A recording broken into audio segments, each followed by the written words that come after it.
Selamat sore Bapak Ibu Saudara kekasih yang mungkin ada dalam suasana ketegangan pulang dari tempat kerja, di rumah dengan yang lain. Mari kita menyiapkan hati pikiran kita untuk diredakan oleh firman Tuhan. Mari kita berdoa.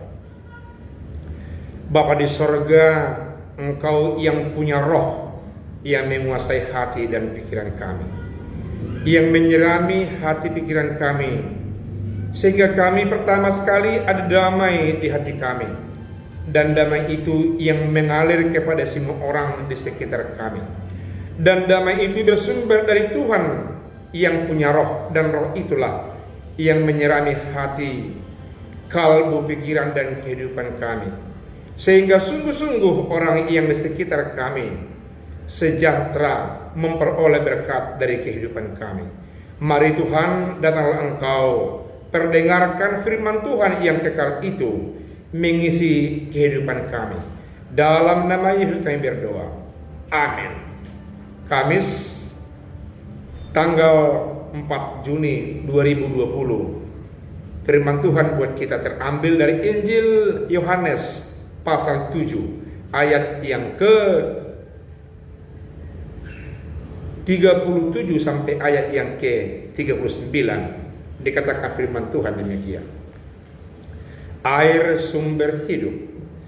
Dan pada hari terakhir, yaitu pada puncak perayaan itu, Yesus berdiri dan berseru, "Barang siapa haus, baiklah ia datang kepadaku dan minum. Barang siapa percaya kepadaku, seperti yang dikatakan oleh kitab suci, dari dalam hatinya akan mengalir aliran air hidup." Yang dimaksudkannya ialah roh yang akan diterima oleh mereka yang percaya kepadanya. Sebab roh itu belum datang karena Yesus belum dimuliakan. Demikian firman Tuhan.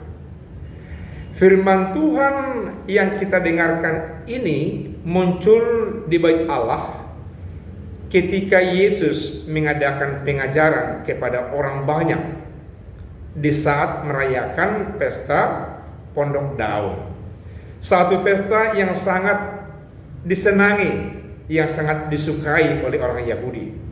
Karena ketika itu mereka membuktikan nilai sosial mereka yang begitu tinggi, hati mereka yang begitu terbuka dan kaya, mau membagikan berkat sesama, berkat yang telah dituai dari sawah dan ladang mereka, berkat yang telah diperoleh dari ternak, dari domba-domba mereka selama ini. Mereka mau mempersembahkan ke Bait Allah untuk digunakan oleh orang-orang yang ada di Bait Allah untuk pembangunan dan sekaligus untuk menunjang kehidupan orang yang bekerja di Bait Allah. Mendengarkan seruan, mendengarkan pengajaran Yesus. Di saat-saat berakhir pesta itu banyak orang yang mengkritik dia. Malah dalam ayat yang ke-30, ayat yang ke-31 atau ayat sebelumnya ayat 26, ada banyak orang yang sangat merasa risih dan mengatakan Yesus sebagai orang yang kurang tahu diri atau orang yang sungguh-sungguh melanggar etika pembicaraan di depan orang umum. Dianggap Yesus kebablasan, dianggap Yesus keterlaluan, dianggap Yesus pada saat itu sangat merusak perasaan pikiran, terlebih-lebih para ahli Taurat dan orang-orang Farisi. Mereka mengatakan bahwa Tuhan Yesus terlalu lantang untuk membicarakan yang berkaitan dengan Allah Bapa di sorga dan selalu mengkaitkan dalam dirinya. Namun demikian, karena itulah Yesus makin lantang mengatakan dalam ayat yang ke-37 sampai ayat yang ke-28, awalnya dikatakan, barang siapa yang haus, barang siapa yang percaya, barang siapa yang haus, mari datang kepadaku Yang datang kepada aku adalah yang percaya kepada aku, dan mereka akan memperoleh roh yang dari Allah. Saudaraku yang kekasih, satu kekuatan, satu wibawa, satu otoritas yang luar biasa dalam pemahaman orang-orang yang ada di sekitar agama orang Yahudi, yang ada di sekitar Yesus pada saat itu, dikatakannya ada dalam dirinya, membuat orang semakin curiga, semakin menolak, semakin anti kepada Yesus. Walaupun di sisi lain semakin banyak orang yang percaya kepada Yesus. Dikatakannya dia menjadi sumber kehidupan, dikatakannya di dalamnya ada kehidupan, dikatakannya roh yang ada dalam nama Allah Bapa dan akan datang dan dirinya akan menyertai orang-orang yang percaya kepadanya. Itu artinya bahwa orang yang datang kepadanya akan mengalami satu sukacita, tidak gersang lagi ketika berada di bawah tuntunan pengajaran orang Yahudi. Mereka akan merasa dinyamankan, kalbu mereka akan merasa longgar dengan lain.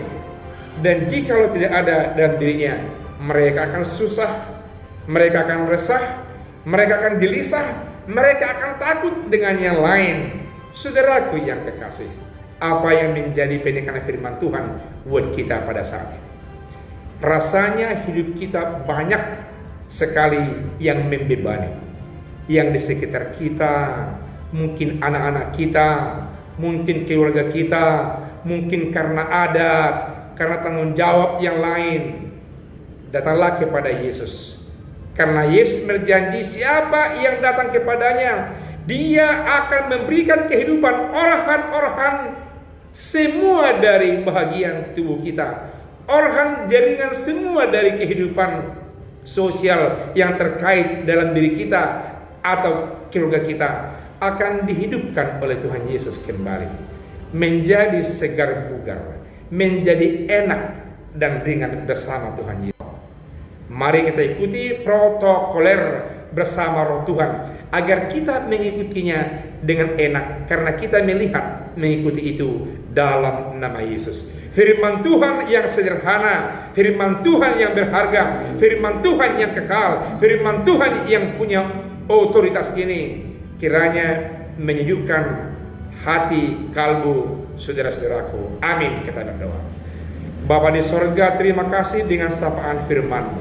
Biarlah firman-Mu sungguh-sungguh yang menaburi hati, pikiran, dan kalbu kami, agar kami merasa dinyamankan, merasa sejahtera dalam mengarungi kehidupan kami ini.